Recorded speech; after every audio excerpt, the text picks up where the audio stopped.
Lunes 29 de mayo, saludos señoras, señores, bienvenidos un día más, después de este parón, de este paréntesis que corresponde a la feria.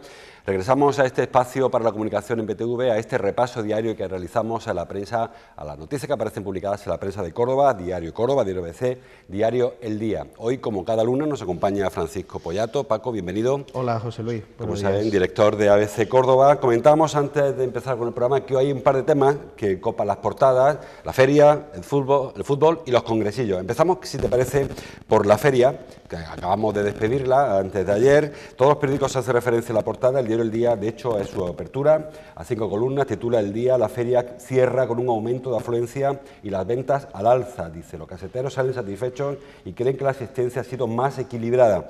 El diario Córdoba también con una referencia en la portada, que ahora no encuentro, pero por ahí hay también algo de feria. Y el diario BC dice, la feria cierra con más visitas y un cambio de tendencia de los días grandes. Quizás, Paco, lo del cambio de tendencia sí que ha sido un poco el run de toda la feria. Se esperaban días flojos, siempre ha habido días flojos en la feria, y este año, a pesar del calor, a pesar de que la feria se planteaba con muy buena expectativa.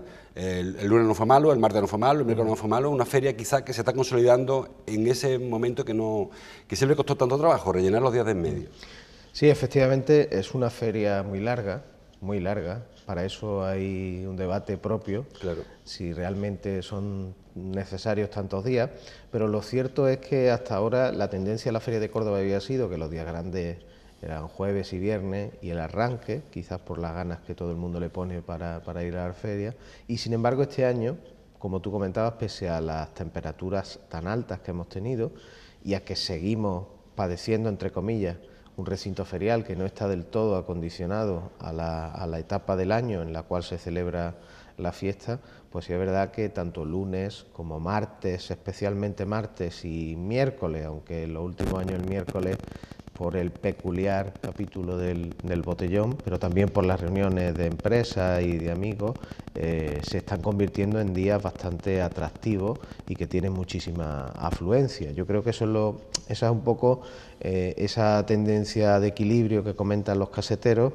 de que al final todos los días están respondiendo con bastante expectativa, y aquellos días en los que hay público que opta por marcharse incluso de Córdoba o viajar fuera, pues se complementan con visitantes de otros lugares de la provincia o de otras provincias, por ejemplo. Se habla siempre del 1.000.000 de visitantes. No sé cómo se mide la afluencia de público a la feria. Yo tampoco, es muy curioso, es un poco, no sé, quizá se hace un promedio a partir de la afluencia de un día, por las estimaciones policiales, y a partir de ahí siempre se calcula y se estima en la misma cifra.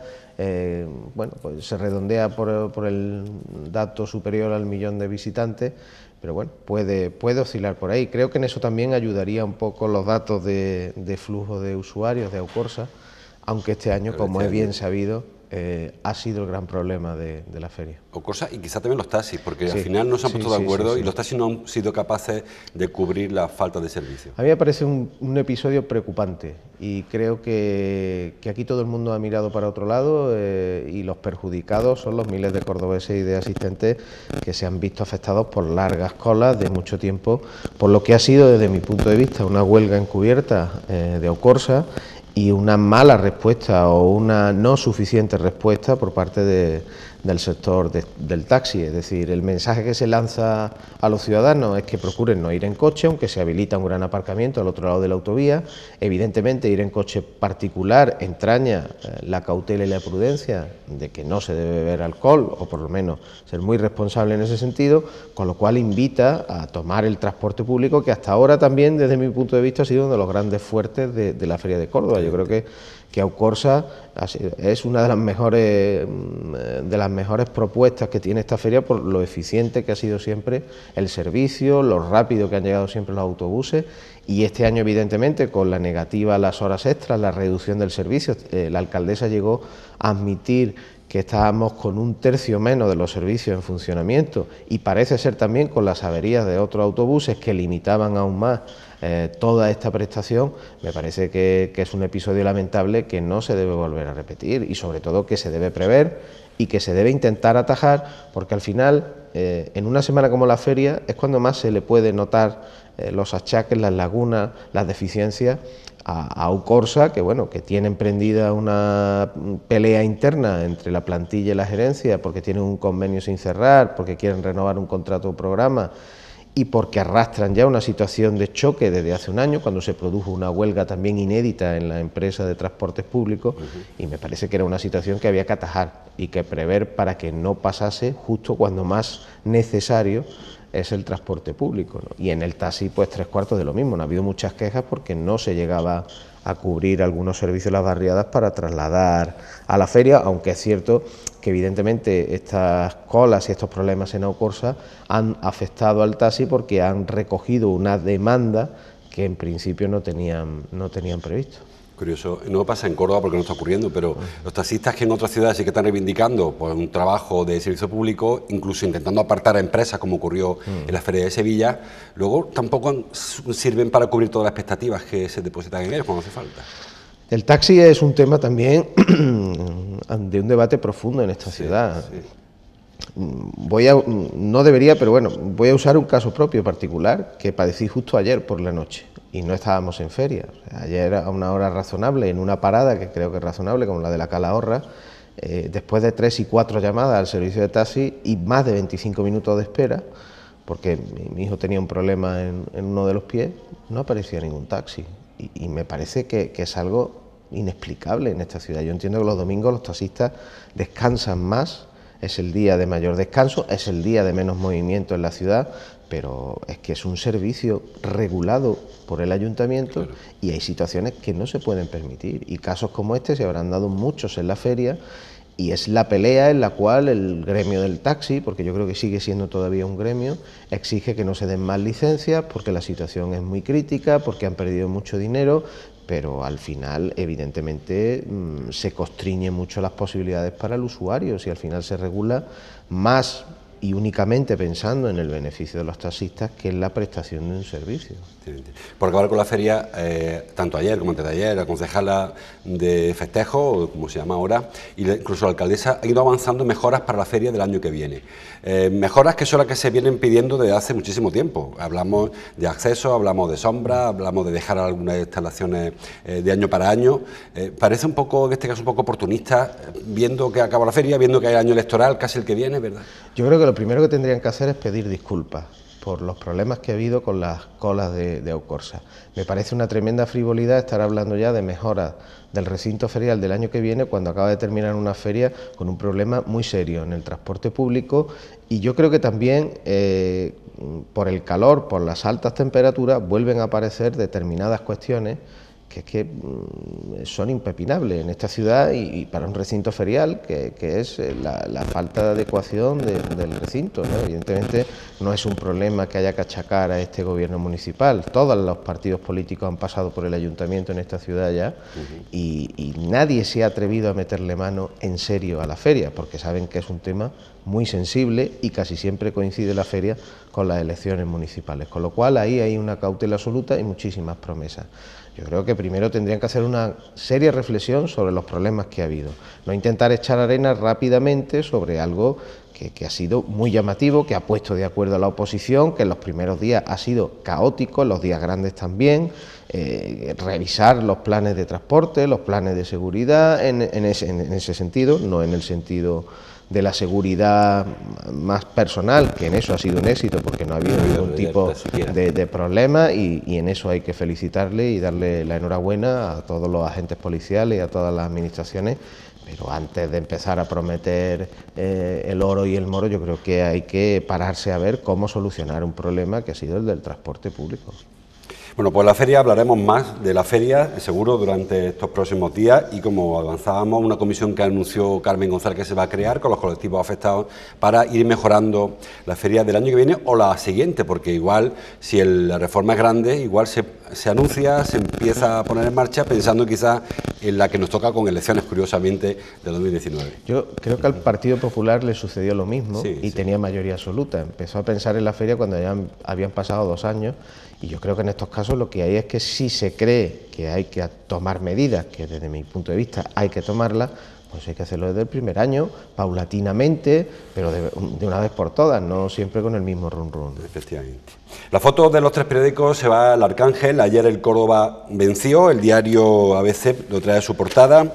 En una foto, así encontró la portada, aquí está, titula el diario ABC Salvación a la vista, una foto que firma Valerio Merino. El diario Córdoba dice: el Córdoba golea al Oviedo y se acerca a la salvación, foto de Paco González. El diario El Día, vuelo hacia la calma, una foto de Chencho, de José Martínez. Paco, quizá, bueno, un resumen de los 3 titulares, lo de la calma parece que es...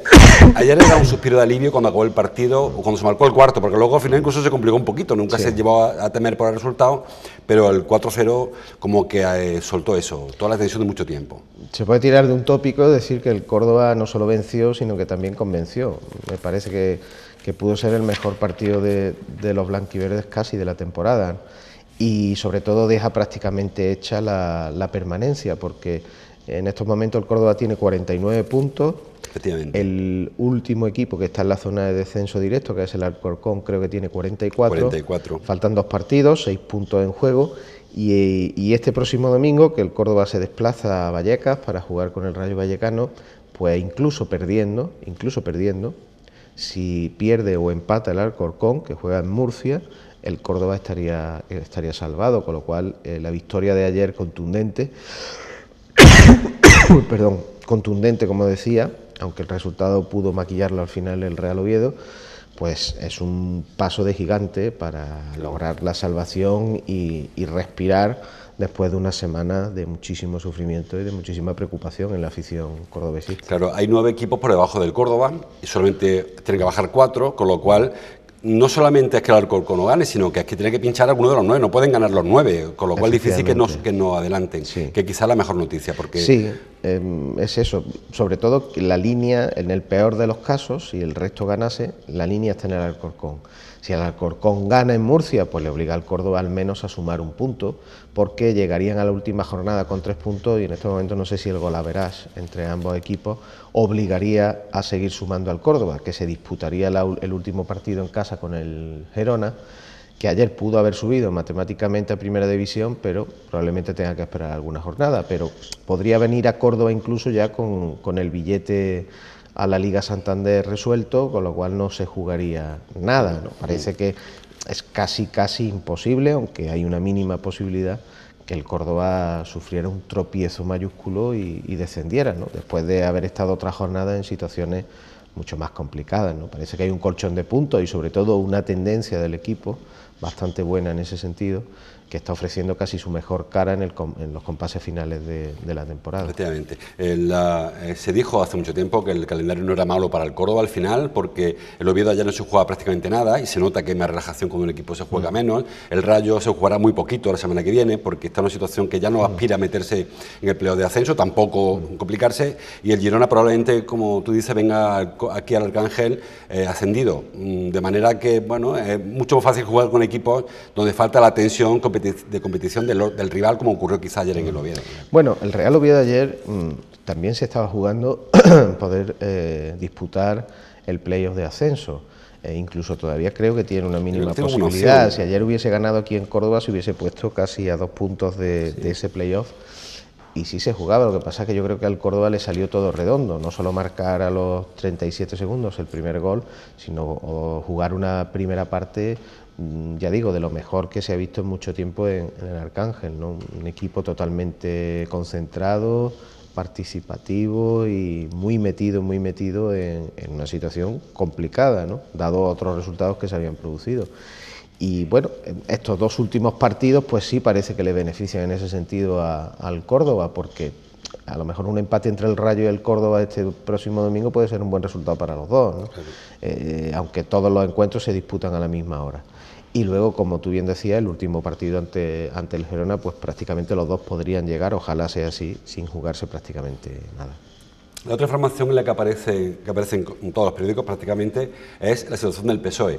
No nos hemos visto desde antes de las primarias, con lo cual en este periodo de tiempo, saben, hubo primarias hace un par de domingos, se impuso contra pronóstico inicialmente Pedro Sánchez y ahora ha habido que trasladar el resultado de las primarias a nivel federal a las provincias. Se han celebrado esta semana congresillos, que es como se llaman en el PSOE, las reuniones que se organizan para elegir delegados al Congreso Federal, y así lo titulan los periódicos. El diario Córdoba, 5 columnas, titula: el PSOE cordobés lleva una lista integradora al Congreso Federal. Ahora hablaremos de hasta qué punto se integra o no. Y el diario El Día, foto para Carmen Calvo, que ha sido quizá la gran beneficiaria del triunfo de Pedro Sánchez en nuestra provincia, porque era la cara más visible del grupo que apoyaba al que ya es de facto nuevo secretario general, o de nuevo secretario general. Carmen Calvo vuelve, dice el diario El Día, para liderar a los pedristas cordobeses en el federal. Bueno, en principio, Paco, hemos hablado muchas veces antes de las primarias de qué ocurriría si ganaba Pedro Sánchez, como una especie de desiderato o una apuesta,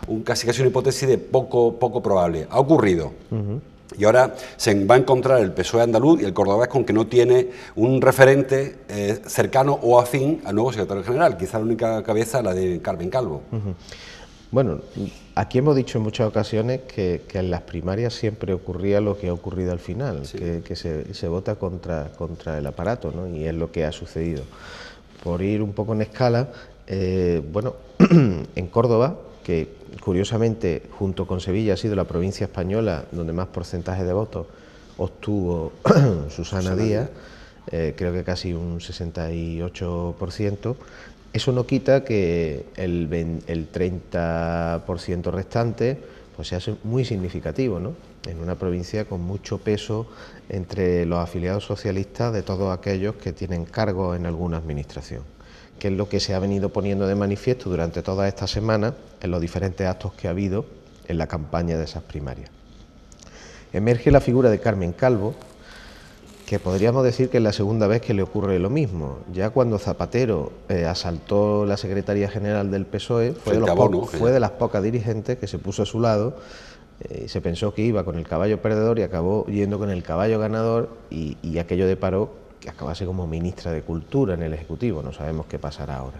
Pero sobre todo el perfil de Carmen Calvo yo destacaría que choca plenamente con el de muchos cargos públicos que tiene ahora mismo el PSOE. Es decir, estamos hablando de toda una profesora, doctora en la Facultad de Derecho, que volvió a sus clases después de dejar la primera línea de la política sin ningún tipo de rescamor ni de reparo, y que vuelve a la primera línea, en este caso porque cree en un proyecto muy discutido de Pedro Sánchez, pero bueno, se convierte en el estandarte de Pedro Sánchez en Andalucía, uno de ellos, porque luego, y ya subimos a la escala regional, está la figura de Alfonso de Gómez de Celi, que ha sido el verdadero hombre de Pedro Sánchez en Andalucía, capaz de pararle los pies, aunque ha ganado Susana en Andalucía, el único sitio donde ha ganado, pero rascando un porcentaje de votos muy importante y muy interesante, y que parece que le aboca a ser el hombre que se enfrente a ella o que sea el pilar sobre el que se construya el proyecto de los sanchistas en Andalucía de cara al Congreso, que rápidamente, en una reacción inteligente de Susana Díaz, ha convocado para julio. Anticipado para intentar amarrar el feudo, de que no se le vaya el control, y de que ahora ella tiene que reescribir su estrategia, que hasta ahora iba lanzada a ser la gran lideresa del PSOE, y que le obliga a replantearse, a sentarse en Andalucía y no perder Andalucía, porque ahora ya los riesgos de Susana Díaz pasan no solo internamente en el PSOE, sino también porque la amenaza el Partido Popular, después de unos meses, yo diría casi más de un año, en los cuales el concentrar toda la energía, o casi toda la energía, en su proyección personal, pues ha dejado la Junta de Andalucía muy parada en cuanto al ritmo político. Es decir, la situación ahora mismo en Andalucía de Susana Díaz es complicada, tiene que atrincherarse en su feudo, amarrar bien todos los cargos, que no le metan más goles después de la derrota en las primarias, y a partir de ahí yo creo que empieza pues otra etapa que no tenía previsto desde el punto de vista personal. Desde los años 80 no había en Andalucía una alternativa al aparato, desde la época de Carlos San Juan quizá, sí, o de Alfonso Guerra, con su hombre que trasladaba a Andalucía. Parece que ahí vuelven esas dos corrientes, la oficial y la alternativa, que había muerto.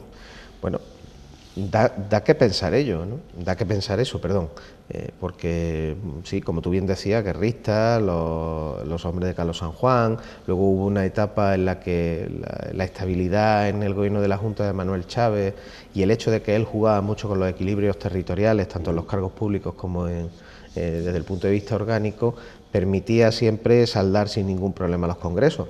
No obstante, hay que recordar que en Córdoba, precisamente a finales de los 90, a principios del nuevo milenio, digámoslo así, los congresos provinciales eran bastante calentitos, ¿no? Aquel grupo de varones, de alcaldes, que siempre presentaban batalla o candidatos a lo que el secretario general de turno, casi siempre era Mellado entonces, pretendía, tensaba mucho la cuerda. Luego sí es verdad que ha habido los 3 o 4 últimos, o los 2 o 3 últimos, que han sido más una balsa de aceite. Esto reactiva al partido por dentro. Evidentemente en Córdoba no sabemos si finalmente, cuando toque ese congreso provincial, van a ser capaces los sanchistas de articular una candidatura. Me temo que va a ser complicado, aunque no se sabe, y creo que dependerá mucho de cómo se salde el congreso regional, donde yo estoy casi seguro que va a haber una candidatura frente a la de Susana Díaz, y se va a librar batalla. Al menos por testar, más que por ganar, por testar fuerza. Por fijar posición, ¿no? Claro. Por decirle, ojo, que advertirle de alguna manera que el resultado de las primarias tiene una traslación a Andalucía, donde aunque ella ha ganado, digamos que se le querrá lanzar el mensaje de que tenga en cuenta que hay un tercio probablemente de la militancia pues que no está con ella, con lo cual... En Córdoba, Juan Pablo Durán no se va a presentar al Congreso porque lo decidió así. Bueno, eso dijo hace algún tiempo. Eso dijo algún tiempo, no sabemos si lo que ha ocurrido ahora en las primarias le puede llevar a cambiar de opinión. Hombre, ya sabemos que ni estéticamente ni éticamente tiene mucho sentido que presidiendo el Parlamento siga siendo el secretario general de una provincia del PSOE, lo cual no ha sucedido nunca, ¿no? Y él ha venido admitiendo un poco con la boca pequeña que se marchaba. Veremos a ver qué ocurre ahora. Claro, porque de no presentarse él y hacerlo Antonio Ruiz, que parecía que era su sucesor natural, sí que habría más opciones para que una fuerza alternativa le plantara cara. Parece que Juan Pablo hoy por hoy es intocable en el PSOE de Córdoba, pero Antonio a lo mejor tiene menos fuerza detrás. Yo quizás discrepe un poco de ello, ¿no?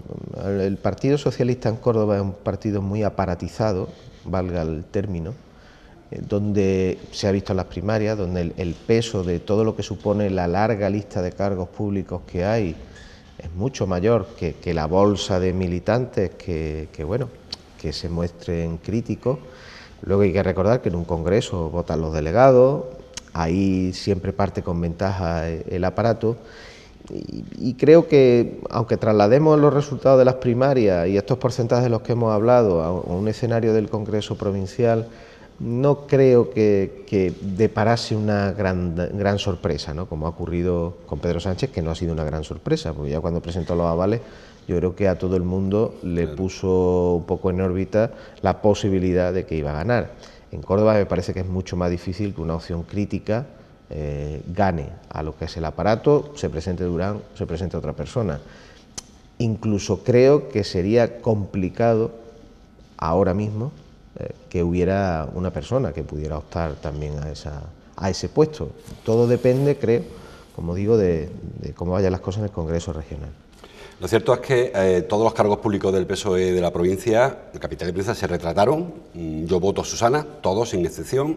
Muchos de ellos, disculpa José Luis, muchos de ellos ya se habían antes retratado con Pedro Sánchez, no les importó luego retratarse con Susana Díaz. Digo esto porque se plantea hace mucho tiempo la falta de liderazgo, si no orgánico, si en las instituciones. Hablo de, o sea, se cuestiona la figura de Isabel Ambrosio en algunos, en el aparato, en el partido. También Rafael Crespín parece que tiene otras ambiciones que no sean la de la Junta de Andalucía. Ahora aparece Carmen Calvo.